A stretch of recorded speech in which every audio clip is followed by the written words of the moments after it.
फासले ऐसे भी होंगे ये कभी सोचा न था। सामने बैठा था मेरे और वो मेरा न था। वो की खुशबू की तरह फैला था मेरे 400। मैं उसे महसूस तो कर सकता था पर छू सकता न था। रात फिर पिछली सियाहट कान में आती रही। झांक कर देखा गली में कोई भी आया न था। मैं तेरी सूरत लिए सारे जमाने में फिरा। सारी दुनिया में मगर कोई तेरे जैसा न था। आज मिलने की खुशी में सिर्फ मैं जागा नहीं। तेरी आंखों से भी लगता है कि तू सोया न था। ये सभी वीरानियां उसके जुदा होने से थीं।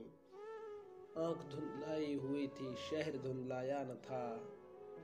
सैकड़ों तूफान लफ्जों में दबे थे ज़ेरे लब। एक पत्थर था खामोशी का कि जो हटता न था। याद करके और भी तकलीफ होती थी अजीज। भूल जाने के सिवा अब कोई भी चारा न था।